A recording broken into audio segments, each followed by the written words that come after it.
Bonjour, donc là aujourd'hui nous allons aborder la conduite à tenir par l'employeur face à un travailleur contaminé par le Covid-19. Ainsi, tout employeur doit mettre en œuvre une stratégie de prévention afin d'éviter la propagation de l'épidémie liée au Covid-19 et ce, au milieu professionnel et aussi au milieu extra-professionnel.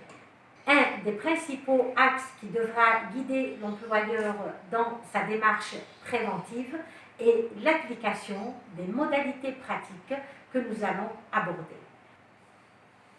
Dès le diagnostic d'un cas Covid-19 positif chez un travailleur, il y a lieu tout d'abord de procéder à l'identification des sujets contacts.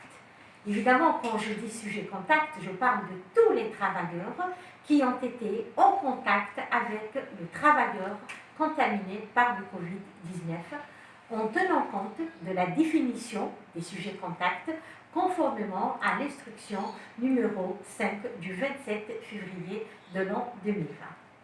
La conduite à tenir tient compte évidemment du niveau de risque d'exposition. 3 niveaux sont bien définis. Le niveau 1 où le risque est négligeable, le niveau 2 où le risque est faible et le niveau 3 où le risque est modéré, voire élevé. Ainsi, il est donc très important de procéder à la recherche active et systématique des sujets contacts et en évaluant évidemment le niveau de risque d'exposition. Le niveau du risque d'exposition tient compte de 3 éléments qui sont très importants. Tout d'abord, c'est la distanciation. Deuxièmement, c'est le port du masque et par le travailleur sujet contact et par le travailleur malade. Et enfin, de la durée de ce contact. Pourquoi cette évaluation est importante?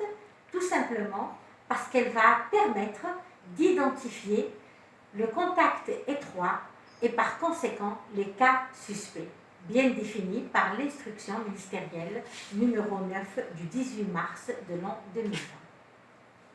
Le contact étroit est une personne ayant partagé le même lieu que le cas confirmé. Évidemment, là, au milieu professionnel, on retrouve la notion de partage du même lieu du travail, notamment un bureau, ou bien le partage des transports, et surtout quand il y a un contact par le biais d'une discussion où la distance de 1 mètre n'est pas respectée. Évidemment, après l'identification des sujets contacts, surtout étroits, qui seront considérés comme étant des sujets suspects, l'employeur doit les informer sur la nécessité d'une surveillance médicale. Et là, évidemment, tout dépend des moyens humains disponibles au sein de l'entreprise. S'il y a un médecin du travail, bien sûr, il pourrait prendre en charge cette surveillance médicale et c'est l'idéal. Sinon, à défaut, il y a aussi les membres de la commission paritaire d'hygiène et sécurité qui peuvent intervenir pour l'information des travailleurs concernés. Et à défaut, bien sûr, c'est de demander à ces travailleurs de se diriger vers une consultation Covid au niveau des structures sanitaires ou à défaut consulter un médecin de leur choix pour les orienter et leur expliquer les modalités de la surveillance médicale.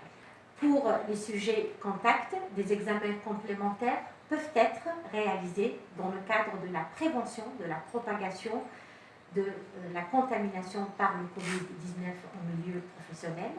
Là, il s'agit essentiellement des tests sérologiques, mais il est très important de respecter les modalités de leur pratique et particulièrement, je parle du délai entre l'exposition et leur réalisation pour que les résultats soient bien sûr significatifs. Et ainsi prendre en charge ces examens complémentaires dans le cadre de la prévention des risques liés à la contamination par le Covid-19, d'autant plus que la santé et la sécurité des travailleurs constituent l'une de ses principales obligations. Pour ce qui est du travailleur confirmé atteint par le Covid-19, l'employeur doit être informé de ce cas du travailleur malade et il doit également recevoir une copie du certificat médical de confinement. Là se pose un autre problème lié à la prise en charge de l'arrêt de travail en relation avec ce confinement. Ceci constitue une problématique qui nécessite bien sûr tout un autre débat. Pour terminer, je dirais que nous devons tous collaborer pour éviter la dissémination et la propagation du Covid-19 qui a bouleversé toute notre vie dans sa globalité et afin de mettre fin, bien sûr, à cette épidémie et de reprendre notre vie normale. Et je vous remercie.